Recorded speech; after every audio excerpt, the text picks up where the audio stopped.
유학을 준비하는 사람이라면 대부분 유학원을 가장 먼저 떠올리는 듯 합니다. 그래서 유학원이 밀집해 있다는 곳으로 무작정 찾아가 보기도 하고 지인들에게 소개를 받기도 하며 인터넷 유학학교로부터 정보를 얻기도 합니다. 그럼에도 불구하고 어디가 정말 도움이 되는 유학원인지 알아차리기란 여간 쉽지 않은데요. 오늘은 바람직하지 않은 유학원들에 대해 잼수장 생각을 전해드리겠습니다. 첫째, 연계된 학교를 강조하는 유학원. 연계된 대학은 학생 수가 모자라는 안 좋은 대학일 가능성이 높아요.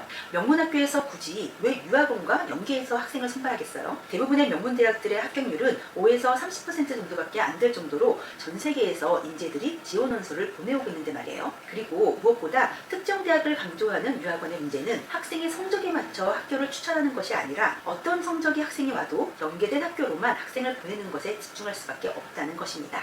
잼수장 학생 중 강남 자사고 내신 2.5등급이었던 학생이 있었는데요. 타 유학원에서 당시 72위 대학이었던 유니버시티 오브 아이오와를 최고 목표로 진행하다가 잼수장을 만나고 비즈니스 스쿨로는 탑5에 들어가는 뉴욕대, 즉 NYU 경영대에 합격했어요. 정말 너무 아까울 뻔했죠. 처음 잼수장을 찾아봤을 때 왜 아이오와 대학을 목표로 했냐고 물었더니 그 유학원에 연계된 대학 중 가장 좋은 대학이었다고 합니다.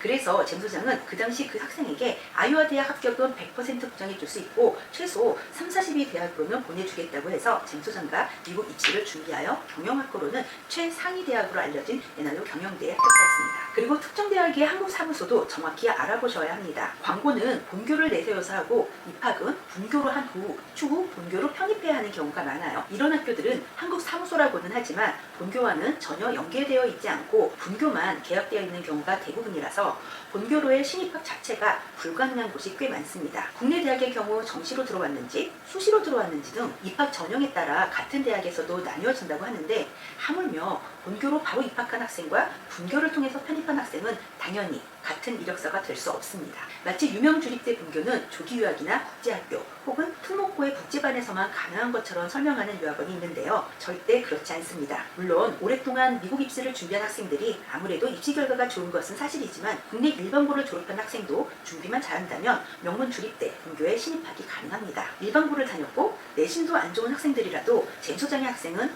100% 본교로만 진학을 하기 때문에 미국 대학 입학 후 방학 때 잼수장을 찾아와 학생들이 해주는 얘기가 자기네 학교에는 일반고 학생으로는 분교를 거치지 않고 본교로 바로 온 케이스는 잼수장의 학생들밖에 없는 것 같다라고 합니다. 너무나 많은 학생들이 유학원 선택에 의해 인생 전체에 영향을 받고 있다는 단면적인 예가 아닐까요? 방금 말씀드렸다시피 연계된 대학을 강조하거나 특정 주립대의 한국 사무소에서 진행하는 분교로 진학했을 경우에 가장 큰 문제는 더 좋은 대학을 갈 수 있는 기회를 놓칠 수도 있다는 것입니다. 둘째, 우회 전략을 제안하는 유학원. 우회 전략이라는 표현 때문에 특별한 방법이 있는 느낌이 들지만 현실은 편법적 접근입니다. 검정고시를 종용하거나 자퇴 후 온라인으로 해외 학교 프로그램을 수강할 것을 제한하거나 대학으로 바로 진학하지 않고 국내에서 학점 언행제로 수강을 하는 등 내신 성적을 세탁하는 전략을 제안하는 유학원이라면 한 번 더 고민해 보시기를 바랍니다. 이렇게 돌고 돌아 결국 100위권 밖의 대학으로 진학하는 경우가 많고 이렇게 우회적인 방법만 제안하는 유학원은 컨설팅 능력이 전혀 없거나 온라인 프로그램 등록으로 이득을 취하는 것에 목적을 두는 경우일 수 있습니다. 셋째,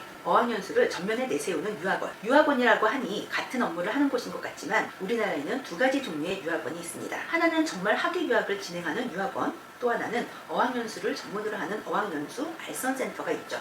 어학연수 기관은 대부분 학교가 아니라 학원인데요. 대학 부설 어학센터라고 하더라도 그곳은 운영하는 주체가 학교가 아닌 외부 업체인 경우들이 대부분이기 때문에 어학연수 프로그램은 인재 양성이 아닌 영리를 목적으로 하는 곳이라고 볼 수 있습니다. 그런 어학연수 센터로 보내주는 역할을 하는 사람들은 유학 컨설턴트라고는 하지만 어학연수 다녀온 경력이 전부이거나 해외에서 2년제 대학만을 졸업한 경우도 많아 미국 4년제 대학에 대해 전혀 모르는 컨설턴트 가 대부분입니다. 그런 유학원에서 진행하는 학위 프로그램은 전문성이 떨어질 수밖에 없습니다. 마지막으로 미국 대학 입시를 수치화하는 유학원입니다. 어떤 학부모님께서 미국 대학은 내신 60%, SAT 40%로 적용되는 거 아니냐는 말씀을 하셔서 깜짝 놀란 적이 있습니다. 어떤 유학원에서 그렇게 안내를 받으셨다고 하네요. 미국의 입학사정관제에 대해서 제가 설명한 영상을 보면 이해가 되실 텐데요. 미국 입학사정관은 절대 그렇게 수치로 접근하지 않습니다. 미국 입시를 데이터나 수치로 접근하는 유학원이 있다면 미국 입시의 기본적인 이해조차 안 되어 있는 거예요. 전문성이 떨어지는 곳이니 피하시길 바랍니다.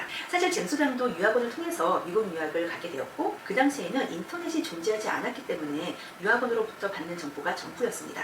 하지만 미국에 도착해서 만난 학교는 잼 소장이 기대했던 만큼의 명문 학교가 아니었고 이런 학교를 다니기 위해 유학 온 게 아니었기에 잼 소장은 혼자 다이렉트 어드미션 방법을 터득하고 토플과 에세이를 준비해서 학교 진학을 하게 됩니다. 당연히 이 과정에서 쉽지 않은 시간을 가졌고 잼 소장의 유학을 진행해준 유학원을 나쁜 유학원이라고 원망을 했었는데요. 놀랍게도 미국 생활 20년이 지나 한국으로 돌아왔음에도 대부분의 유학원은 잼 소장이 처음 유학을 갔던 그 20년 전과 전혀 달라지지 않았다는 것입니다. 그래서 잼 소장이 겪은 시행착오를 우리 후배들도 경험하게 될까봐 우려되는 마음이 큽니다. 이 영상을 보시는 예비 유학생들은 반드시 제대로 된 유학원에서 정말 인생에 도움이 되는 유학으로 다녀오시기를 진심으로 바랍니다.